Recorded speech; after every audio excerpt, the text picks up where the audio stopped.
네, 오늘 저녁에 우리에게 주신 하나님의 은혜의 말씀 이사야서 12장 1절부터 6절까지의 말씀입니다. 이사야서 12장 1절에서 6절까지의 말씀입니다.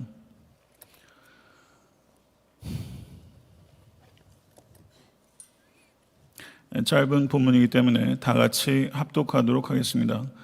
그날에 내가 말하기를 여호와여 주께서 전에는 내게 노하셨사오나 이제는 주의 진노가 돌아섰고 또 주께서 나를 안위하시오니 내가 주께 감사하겠나이다 할 것이니라. 보라, 하나님은 나의 구원이시라. 내가 신뢰하고 두려움이 없으리니 주 여호와는 나의 힘이시며 나의 노래시며 나의 구원이심이니라. 그러므로 너희가 기쁨으로 구원의 우물들에서 물을 기르리로다. 그날에 너희가 또 말하기를 여호와께 감사하라. 그의 이름을 부르며 그의 행하심을 만국 중에 선포하며 그의 이름이 높다 하라. 여호와를 찬송할 것은 극히 아름다운 일을 하셨음이니 이를 온 땅에 알게 할지어다. 시온의 주민아 소리 높여 부르라. 이스라엘의 거룩하신 이가 너희 중에서 크심이니라 할 것이니라. 아멘. 할렐루야. 네, 다시 한번 그 이사야서의 전체적인 그 구조에 대해서 이야기를 하고 오늘 본 말씀을 강의하도록 하겠습니다. 이사야서는 전통적으로 1장부터 39장까지를 전반부로 보고 40장부터 66장까지 후반부로 봅니다. 전반부는 심판의 책이라고 할 수 있다면 후반부는 위로의 책이라고 부를 수 있습니다. 1장부터 39장까지의 심판의 책은 여러 소단락으로 구성되어 있는데 그 첫 번째 소단락이 1장부터 12장까지입니다. 그리고 1장부터 12장까지의 주제는 예루살렘과 이스라엘에 대한 심판의 계시입니다. 그러나 이스라엘의 최종적인 운명은 결코 심판이 아니라는 것을 강조합니다. 그래서 어둠 속에서 빛이 발산되는 것처럼 12장까지 심판에 대한 계시의 말씀들 가운데 6개의 소망의 빛이 곳곳에서 빛을 발하고 있습니다. 오늘 본 말씀 이사야서 12장 1절부터 6절까지의 말씀은 1장부터 12장까지의 첫 번째 소단락의 제일 마지막 부분에 해당하는 동시에 이 심판의 계시의 말씀들 가운데 빛나는 6개의 소망의 빛들 가운데 6번째이자 마지막 소망의 빛에 해당되는 말씀이라고 할 수 있습니다. 12장은 우리가 읽었던 것처럼 구원의 하나님을 기뻐하는 노래입니다. 이사야서 안에는 많은 노래들이 있습니다. 그 노래들이 정확히 나와야 할 곳에 등장합니다. 정확히 노래가 나와야 할 곳에 노래가 터져 나오는 책이다, 이렇게 볼 수 있는 거죠. 저는 여러분과 저의 삶 가운데도 정확히 노래가 있어야 할 곳에 노래가 있는 삶이 될 수 있기를 간절히 소원합니다. 진리를 산문으로 표현할 수 있고 진리를 시적 노래로 표현할 수 있습니다. 우리가 산문을 읽거나 들을 때 우리는 구경꾼이 되거나 가르침의 대상이 될 수 있습니다. 그렇지만 진리가 노래로 표현되고 그 노래를 내가 부를 때는 우리가 지식적으로 뿐만 아니라 정서적으로 의지적으로 그 노래 안에 참여하게 되기 때문에 진리가 산문으로 표현되는 것보다는 노래로 표현될 때 더욱더 강력해지게 되는 것입니다. 이 노래는 그날에 라는 말로 시작합니다. 1절에 그날에 라는 말로 시작합니다. 4절에 보셔도 그날에 라는 말이 있습니다. 이사야서 전체에 그날에 라는 말이 제가 알기로는 49번 등장합니다. 이 그날에 라는 표현은 여호와의 날을 가리키는 것이고 신학적으로 대단히 중요한 표현입니다. 그런데 오늘 12장 1절과 4절에 등장하는 이 그날에가 바로 앞에 있는 문맥 11장에서 11장 10절과 11절에 어떻게 표현되어 있는지를 우리가 살펴봐야 될 필요가 있습니다. 11장 10절과 11절을 같이 합독하도록 하겠습니다. 그날에 이새의 뿌리에서 한 싹이 나서 만민의 기치로 설 것이요 열방이 그에게로 돌아오리니 그가 거한 곳이 영화로우리로다. 그날에 주께서 다시 그의 손을 펴사 그 남은 백성을 아스루와 애굽과 바드로스와 구스와 엘람과 시날과 하맛과 바다 섬들에서 돌아오게 하실 것이니라. 아멘. 그날에는 어떤 일이 벌어집니까? 그날에는 돌아오게 될 것이다. 그날은 돌아오는 날입니다. 이사야는 그날에 포로로 잡혀갔던 백성들이 돌아오게 되는 그날을 새 출애굽의 날로 해석하고 있습니다. 그날은 새 출애굽의 날입니다. 그렇기 때문에 이사야 12장의 이 노래는 출애굽한 후에 이스라엘 백성들이 홍해를 가르신 하나님의 구원의 역사를 통해서 구원받은 얘기가 출애굽기 14장에 기록되어 있고요. 출애굽한 백성들의 최초의 최고의 반응은 찬양이었고, 출애굽기 15장은 모세와 미리암과 이스라엘 백성들의 노래가 기록되어 있습니다. 그래서 오늘 본 말씀 이사야서 12장은 출애굽기 15장과 직결되는 본문입니다. 출애굽기 15장 2절을 보게 되면 거기에 출애굽기 15장 2절입니다. 여호와는 나의 힘이요 노래시며 나의 구원이시로다. 출애굽기 15장 2절입니다. 모세가 여호와는 나의 힘이요 노래시며 나의 구원이시로다. 이 본문이 그대로 어디에 등장합니까? 이사야서 12장 2절 하반절에 등장하고 있습니다. 주 여호와는 나의 힘이시며 나의 노래시며 나의 구원이시미로다. 거의 동어반복이 일어나고 있습니다. 출애굽기 15장 2절의 모세의 노래와 이사야서 12장 2절의 노래는 일치합니다. 그렇기 때문에 이사야는 이 노래를 새 출애굽의 노래로 부르고 있는 것입니다. 출애굽한 이스라엘의 백성들의 최초의 그리고 최고의 반응이 노래였다면, 포로 생활로부터 새 출애굽하는 이스라엘의 최초의 그리고 최고의 노래 역시 반응 역시 노래여야 하고, 그리고 죄와 사망으로부터 구원받은 구원의 길이신 예수 그리스도로 말미암아 출애굽한 교회 성도들의 최초의 최고의 반응은 찬송이어야 될 줄로 믿습니다. 아멘. 그래서 에베소서 1장 3절은 찬송하리로다 라고 말하면서 202개의 문장 단어로 기록되어 있는 신약 성경 전체에서 가장 긴 노래가 등장하고 있어요.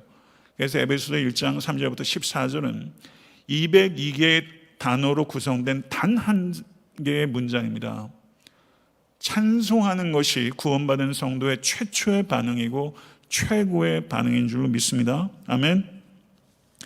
출애굽기 15장에서 옛 출애굽을 노래하는 개인과 옛 출애굽을 노래하는 공동체를 탄생시켰습니다. 출애굽 사건은 노래하는 개인과 노래하는 공동체를 탄생시켰어요.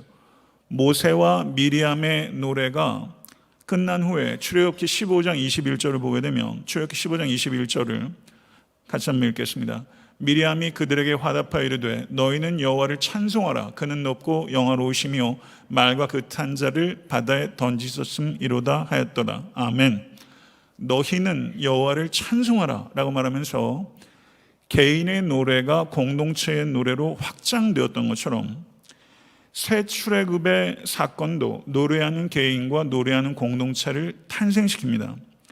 오늘 본 말씀 12장 1절과 2절을 한번 보겠습니다. 그날에 내가 말하기를, 2인칭 단수죠. 그렇죠? 노래하는 개인이에요. 그 2인칭 단수인 내가 어떻게 노래합니까? 여호와여 주께서 전에는 내게 노하셨사오나 이제는 주께서 주의 진노가 돌아섰고 또 주께서 나를 안위하시오니 내가 주께 감사하겠나이다 할 것이니라. 노래하는 개인이죠. 그렇죠? 3절을 한번 보겠습니다. 4절을 한번 보죠. 그날에 너희가 라고 말하고 있는 게 보입니까? 그날에 너희가. 그리고 4절, 5절, 6절을 계속 보게 되면 노래하는 공동체가 기록되고 있어요. 그러니까 출애굽기 15장에서 노래하는 모세와 미리암이 노래하는 공동체가 탄생하는 것처럼 이사야서 12장에서도 새 출애굽 사건, 포로에서 돌아오는 이 새 출애굽 사건이 노래하는 2인칭 단수와 1인칭 단수, 노래하는 개인에서부터 시작해서 노래하는 공동체로 이 노래가 확산되고 있는 것을 볼 수 있는 것입니다. 성도 여러분, 1절과 2절을 보게 되면 그날에 구원받은 한 개인이 어떻게 노래하게 될 것인가 하는 것을 이 개인의 간증의 형태로 이사야는 예언하고 있는 것입니다. 3절은 그날의 공동체의 구원의 기쁨을 노래하고 있고, 그리고 4절부터 6절은 그날의 구원받은 백성들이 서로에게 어떻게 말을 하게 될 것인지를 예언하고 있습니다. 1절을 다시 한번 읽어보도록 하겠습니다. 1절입니다. 다 같이 읽겠습니다. 그날에 내가 말하기를 여호와여 주께서 전에는 내게 노하셨사오나 이제는 주의 진노가 돌아섰고 또 주께서 나를 안위하시오니 내가 주께 감사하겠나이다 할 것이니이다. 아멘. 노래하는 한 개인을 등장시키면서 구원의 그날에 개인이 어떻게 노래하게 될 것인지를 예언의 형식으로 표현하고 있는 거예요. 감사하겠나이다 라고 맺어지고 있죠. 감사하는 이유가 무엇입니까? 주께서 진노로부터 돌아섰기 때문입니다. 죄인의 문제는 무엇입니까? 하나님의 진노 아래 있다는 것입니다. 믿으십니까? 하나님의 진노 아래 있는 것이 죄인의 문제의 핵심이에요. 하나님은 진노하시는 하나님이십니다. 근데 하나님의 진노하심은 불쾌함이 아니에요. 불쾌함의 결과가 아닙니다. 여러분과 저의 분노는 대부분 죄된 분노입니다.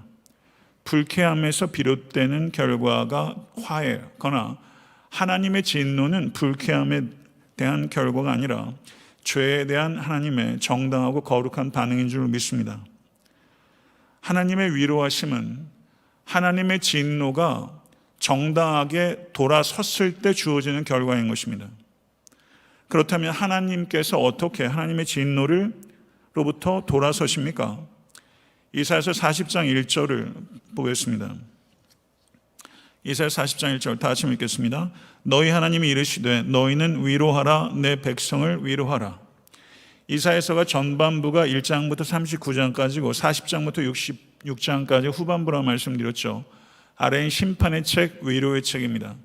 위로의 책의 시작이 바로 40장 1절로 일어나게 되는 것이죠. 심판에서 위로로 전환되는 거예요. 그러면 하나님께서 어떻게 진노에서 위로로 전환이 됩니까? 이것에 대해서 오늘 본문은 이야기하고 있지 않습니다. 그렇지만 우리가 이사야가 어떻게 하나님께서 진노에서 위로로 돌아섰는가에 대해서 40장부터 본격적으로 말하게 될 것인데, 하나님의 진노를 담당할 한 사람이 있게 될 것이다 라고 말합니다. 이사야서 53장이 바로 하나님의 진노를 담당할 한 사람, 곧 우리 주 예수 그리스도를 예시합니다. 이사야서 53장 10절부터 12절을 같이 읽겠습니다.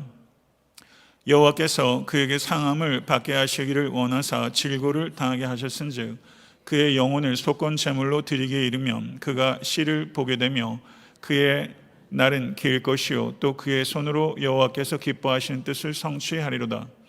그가 자기 영혼에 수고하는 것을 보고 만족하게 여길 것이라. 나의 의로운 종이 자기 지식으로 많은 사람을 의롭게 하며 또 그들의 죄악을 친히 담당하리로다. 그러므로 내가 그에게 존귀한 자와 함께 몫을 받게 하며 강한 자와 함께 탈취한 것을 나누게 하리니 이는 그가 자기 영혼을 버려 사망에 이르게 하며 범죄자 중 하나로 헤아림을 받았음이니라.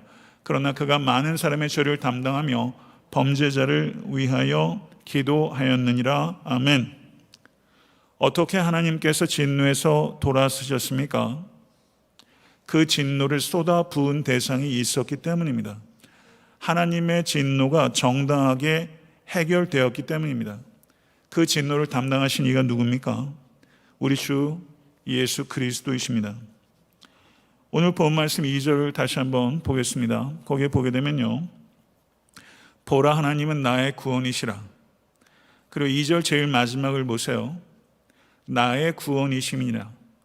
그러니까 2절은 나의 구원이심이다, 나의 구원이시라로 쌓여있는 구조라는 거죠.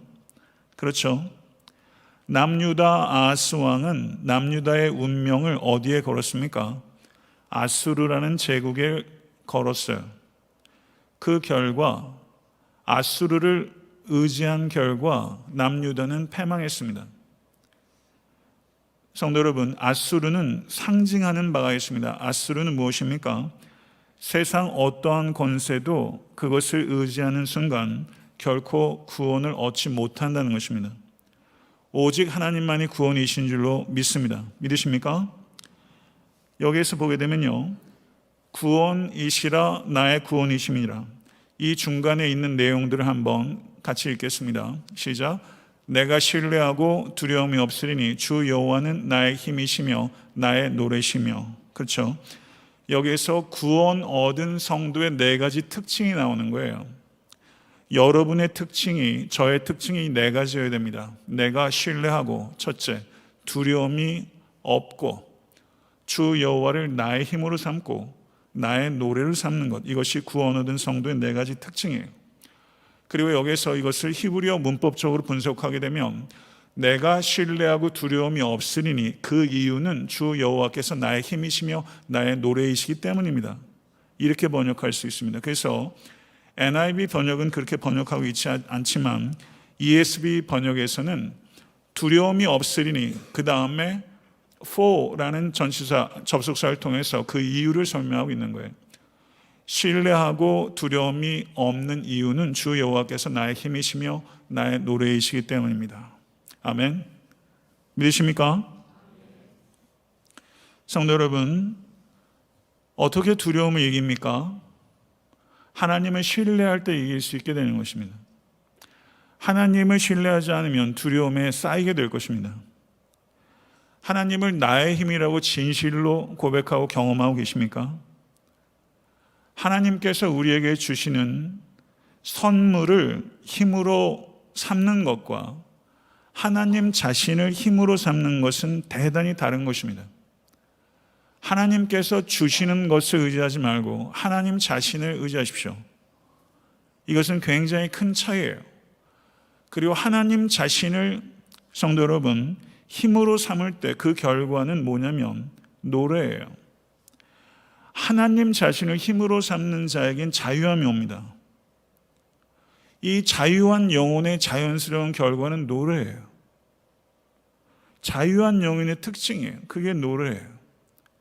성도 여러분, 여러분과 나의 삶이, 저의 삶이, 인간의 삶이 우리의 유한한 노력에 달려있지 않습니다. 노력할 필요가 없다는 뜻이 아니에요. 우리의 삶은 나의 힘에 달려있지 않아요. 전능하신 하나님의 무한한 능력에 달려있는 줄로 믿습니다. 아멘. 나의 유한한 능력에 달려있지 않고 하나님의 전능하신 능력에 달려있다는 것을 진실로 믿을 때, 이걸 정말 믿을 때 그 영혼에 자유함이 생겨요. 그리고 자유한 영혼은 반드시 노래하게 됩니다. 그리고 이 노래가 확장되는 게 3절부터 6절까지예요. 노래가 확장되고 있어요. 개인의 노래가 공동체의 노래로 확장되는 거예요. 이런 일들이 저희 애타한테 섬기는 교회에서 일어나게 되기를 간절히 소원합니다. 이 노래가 확장되는, 노래에는 전염성이 있어요. 노래에는 전염성이 있어요. 성도 여러분, 산문보다 노래가 강력하다고 제가 말씀을 드렸죠. 산문은 우리가 그냥 수동적으로 들을 수 있지만 노래라는 것은 내가 능동적으로 참여하게 되는 거예요. 다시 한번 말씀드립니다. 3절에 한번 보십시오. 3절에 같이 한번 읽겠습니다. 시작. 그러므로 너희가 기쁨으로 구원의 우물들에서 물을 기르리로다. 아멘. 다시 한번 읽겠습니다. 큰 목소리 좀 읽으세요. 그러므로 너희가 기쁨으로 구원의 우물들에서 물을 기르리이다. 아멘. 성도 여러분, 물은요, 이스라엘같이 건조한 땅에서는 이건 곧 구원이에요. 우물은 곧 생명이에요. 예레미야 2장 13절에 말씀하시기를 내 백성이 두 가지 악을 행하였나니 곧 생수의 근원 대신 되는 나를 버린 것과 스스로 웅덩이를 판 것인데 그것은 물을 저축치 못할 터진 웅덩이니라 라고 말씀하고 있습니다. 이스라엘이 버린 것은 생수의 근원 대신 하나님이셨어요. 예수님께서 요한복음 4장 14절에서 내가 주는 물을 마시는 자는 영원히 목마르지 아니하리니 내가 주는 물은 그 속에서 영생하도록 솟아나는 샘물이 되리라. 아멘. 이 말씀을 통해서 예수 그리스도께서는 곧 생수의 근원이신 하나님이 곧 자기 자신이라고 자신의 정체성을 밝힌 것입니다. 오늘 본 말씀 이사야서 12장 3절에서 너희가 기쁨으로 구원의 우물들에서 물을 기르리다. 이것은 예언이죠. 종말적 축복을 예언한 것입니다. 이 종말적 축복이 예수 그리스도 안에서 예수 그리스도를 통하여 성취된 것입니다. 아멘. 믿으세요? 영국의 저널리스트였던 말컴 머거리치라는 사람이 있었습니다. 저널리스트로서 대단히 큰 성공을 거둔 사람이에요. 그런데 이 사람이 이런 말을 했습니다. 이 세상에 어떤 성공과 승리도 그리스도께서 영적으로 갈급한 이에게 주시는 생수 한 모금에 비하면 아무것도 아닙니다. 아무것도 아닌 정도가 아니라 정확하게 말하면 방해가 되는 것입니다. 이렇게 말했어요. 다시 한번 제가 읽겠습니다. 이 세상의 어떤 성공과 승리도 그리스도께서 영적으로 갈급한 이에게 주시는 생수 한 모금에 비하면 아무것도 아닙니다. 아무것도 아닌 정도가 아니라 정확하게 말하면 방해가 되는 것입니다. 이렇게 말했습니다. 성도 여러분, 그리스도 밖에서 얻을 수 있는 성공과 성취가 예수 그리스도께서 우리에게 주시는 한 모금의 생수에 비하면 아무것도 아니요. 더 정확하게 말하면 그것은 방해가 되는 것이라는 거죠. 이것이 진실로 여러분과 저에게 믿음 될 수 있게 간절히 바랍니다. 그래서 예수께서 요한복음 7장 37절에서 이렇게 말씀하십니다. 누구든지 목마르거든 내게로 와서 마시라. 누구든지라는 말이 표현하는 것이 무엇입니까? 제한이 없이 어느 누구라도 어느 누구의 갈증이라도 해결해 주실 수 있는 분은 오직 우리 주 예수 그리스도 한 분이시라는 뜻입니다. 사랑하는 성도 여러분, 여러분과 저는 인간입니다. 인간은 육을 가지고 있지만 영적인 존재로 지음받은 사람들입니다. 육체의 욕구를 채우면서 산다고 영혼이 채워지지 않습니다. 인간은 자기 뜻을 성취해서 진정한 만족을 얻을 수 없는 존재입니다. 오직 하나님의 뜻을 성취하는 일에 우리의 삶이 사용될 때 우리가 진정으로 만족을 얻을 수 있는 존재인 줄을 믿으실 수 있게 되기를 간절히 바랍니다. 모쪼록 아직도 버리지 못하고 있는 터진 웅덩이가 있다면 그것을 내려놓으실 수 간절히 축원합니다. 그리고 생명수 대신 예수께 나아가실 수 간절히 바랍니다. 예수 그리스도 안에 나타난 하나님의 은혜를 믿음으로 마시는 이 저녁 될 수 있게 되기를 우리 주 예수 그리스도 이름으로 간절히 축원합니다. 4절에서 5절의 말씀을 한번 보겠습니다.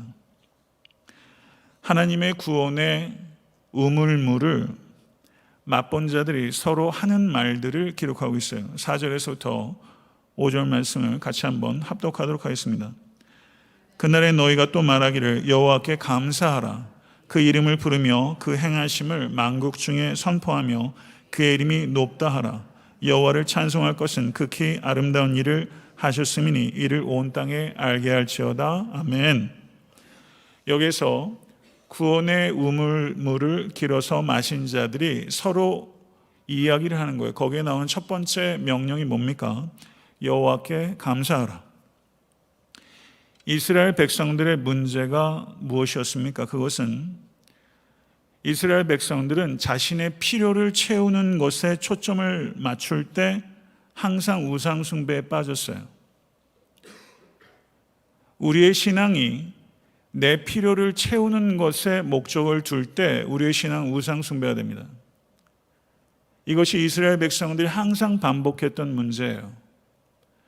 우리에게 필요가 있다는 것을 성경이 모르지 않아요. 하나님이 아세요.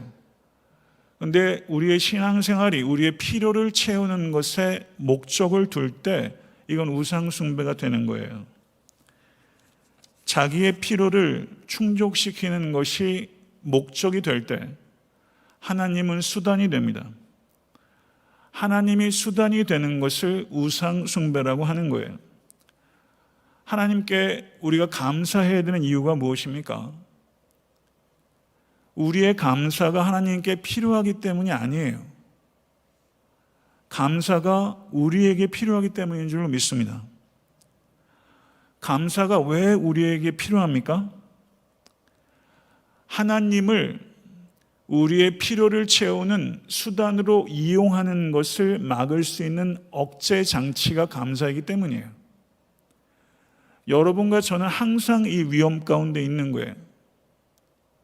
우리의 필요를 채우는 것이 목적이 될 위험에 항상 노출되어 있고, 그리고 이것을 제어하는 억제제는 하나님께 대한 감사예요.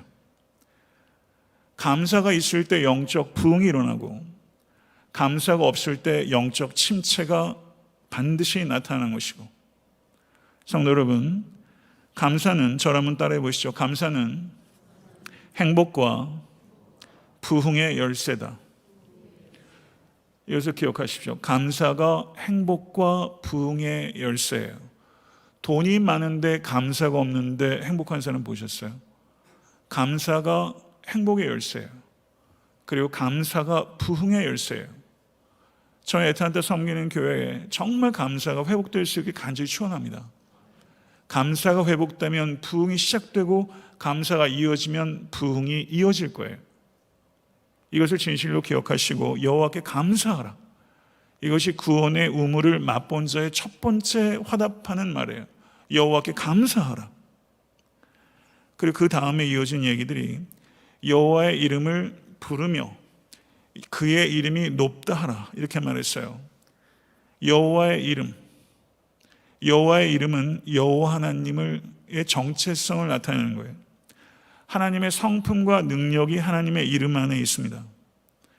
성도 여러분, 하나님의 성품과 능력을 경배하는 게 예배예요.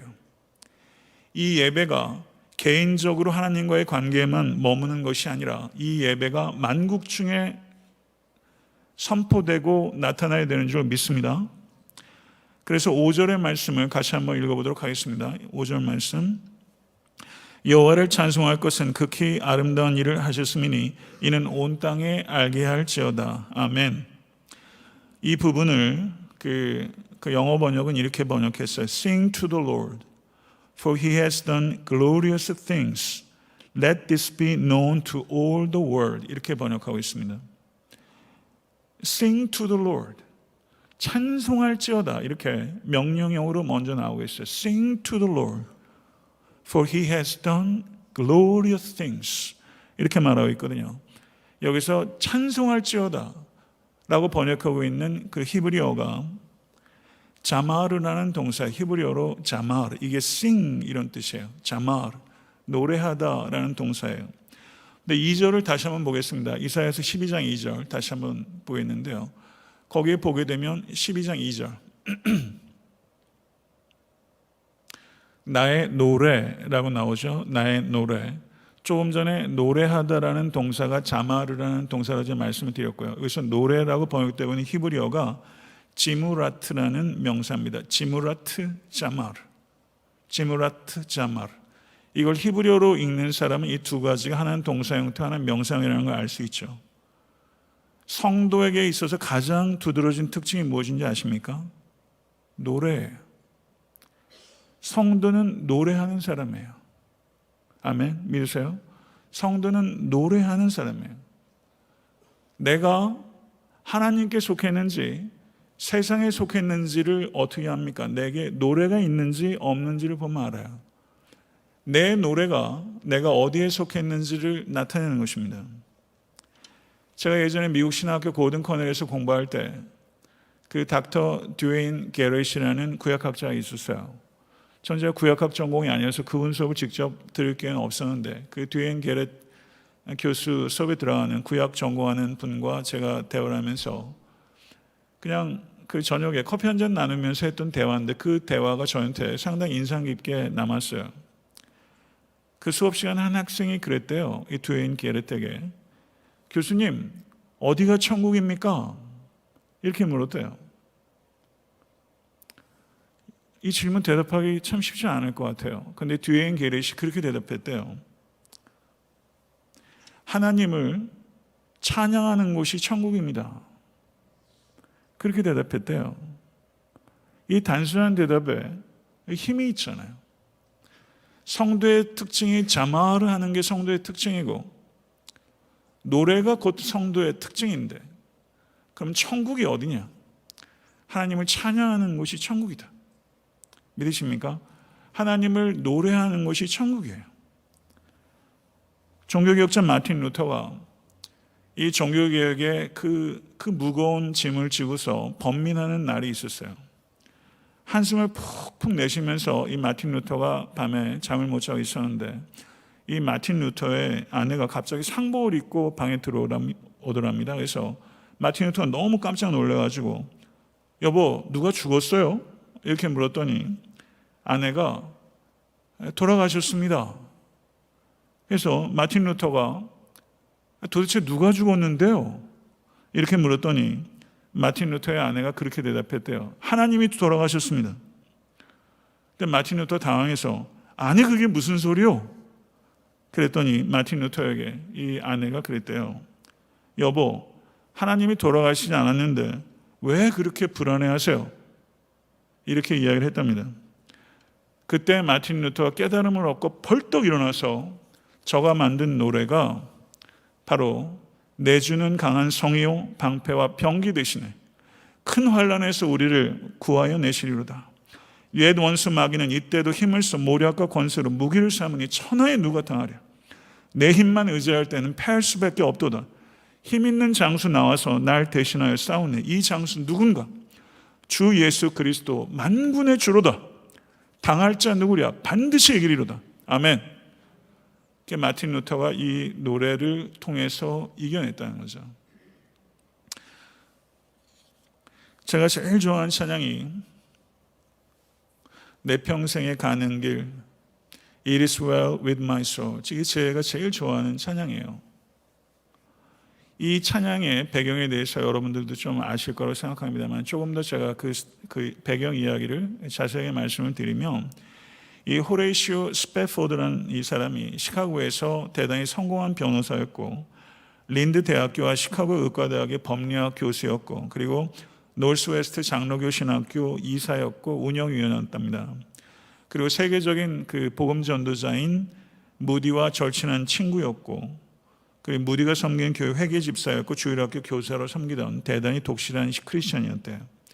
그런데 이 스패포드가 나이가 43이 됐을 때 1871년에 시카고의 대회 화재가 나서 이 스패포드가 재산의 거의 대부분을 잃어버렸습니다. 그런데 돈을 잃은 것보다 더 힘든 일이 있었는데 그 화재 직전에 스패포드의 아들이 급성 전염성 피부질환으로 그만 죽고 말았어요. 그래서 이 엄청난 시련을 겪으면서 스패포드와 그리고 자기 가족들에게 휴식이 필요하다고 생각했고 1873년에 그의 아내와 네 딸과 영국 여행을 비롯한 유럽 여행을 계획했답니다. 그리고 때마침 그때 유럽에서 이 무디 목사님이 복음 전도 사역을 하고 있었기 때문에 그 절친인 무디 목사님을 좀 돕고 싶은 마음도 있었다고 그래요. 그래서 1873년 11월 15일에 스패포드의 아내와 네 딸을 비롯한 수백 명의 승객들을 태운 프랑스 여객선 빌르 드 아브로가 뉴욕항을 출발하게 됩니다. 그런데 출항 몇 분 전에 스패포드가 급한 전가를 받았어요. 그래서 스패포드만 배에서 내리고 나는 나중에 따라갈 터이니 하면서 아내와 네 딸을 먼저 보냈습니다. 그리고 이 배가 잘 가다가 모두 잠이 든 새벽 2시에 그 배가 대서양 한가운데서 영국의 라키언호라는 배와 정면 충돌하게 됩니다. 그래서 226명이 생명을 잃었어요. 그 와중에 스패포드의 딸들은 다 죽었고 아내만 간신히 목숨을 구조받았습니다. 그리고 스패포드 부인이 9일 후에 Saved Alone 이라는 짤막한 전문을 남편인 스패포드에게 전했습니다. 이 소식을 들은 스패포드가 급하게 생존한 아내에게 가기 위해서 배를 타고 대서양을 건너던 길에 선장과 함께 이야기를 할 때 선장이 스패포드에게 이렇게 말했대요. 선생님, 지금 이 배가 선생님의 따님들이 잠긴 무리를 지나가고 있습니다. 이렇게 이야기를 했답니다. 그때까지 애써서 침착함을 유지하고 있던 스패포드는 더 이상 견디지 못하고 선실로 돌아가서 울부짖기 시작합니다. 밤새도록 그 아픔과 슬픔을 사귀지 못하고 하나님 앞에 울부짖던 스패포드의 영혼에 갑자기 하늘로부터 놀라운 평안과 하나님의 임재가 임했어요. 그리고 그의 평생의 고백을 저가 기록하게 되는데, 그것이 It is well with my soul. 이것이 그때 배경이 탄생한 거예요. 아들은 여행 직전에 죽었고, 그리고 여행 중에 딸 넷을 바다에 수장하고, 그리고 거의 전 재산을 다 잃어버린 스패포드가 내 영혼 평안해라는 찬양의 시를 기록한 거죠. 사랑하는 성도 여러분, 오늘 우리는 남유다가 패망을 목전에 두고서, 아까 제가 말씀을 드렸죠. 이사야서에는 많은 노래들이 있다고요. 근데 노래들이 정확한 위치에 등장하고 있습니다. 이 이사야서 12장에 노래가 나올 때가 아니에요. 근데 노래가 거기에 나오고 있어요. 노래가 회복되면 신앙이 회복됩니다. 노래가 여러분의 입술에 담겨지면 하나님께서 우리의 마음에 들어오십니다. 그리고 하나님께서 하나님의 영광과 우리의 유익을 위해서 우리가 하나님을 노래하기를 원하시는 줄 믿습니다. 광야가 다윗의 노래를 막지 못했습니다. 감옥이 바울의 노래를 막지 못했습니다. 더 정확하게 말하면 광야가 다윗의 노래를 막지 못하고 감옥이 바울의 노래를 막지 못한 게 아니라, 광야가 감옥이 더 좋은 노래를 만들어냈습니다. 그래서 이 노래가 신비한 노래요, 이기게 하는 노래인 줄 믿습니다. 성도 여러분, 오늘 이 저녁에 우리가 이사야서 12장을 이해하는 게 목적이 아니에요. 성경을 읽는 것은 이해가 목적이 아니에요. 이해 자체가 목적이 될 때 이것은 썩습니다. 이해가 목적이 아니라 이 이해를 통해서 우리가 하나님을 경험하고 순종하는 게 목적이 될 때 이 말씀은 살아서 역사하게 되는 거예요. 사랑하는 성도 여러분, 오늘 이 저녁에 여러분의 삶의 형편이 도저히 노래가 안 나오는 상황이라 할지라도, 오늘 이 12장의 이 이사야가 얼마나 고독하며 곤고한 영혼입니까? 누가 그의 말을 듣습니까? 그렇지만 저가 이 노래를 불러요. 이 노래가 회복되는 날이 곧 기적의 날이 될 줄 믿습니다. 오늘 이 노래가 여러분의 영혼과 이 교회 위에 회복될 수 있게 되기를 우리 주 예수 그리스도를 간절히 축원합니다.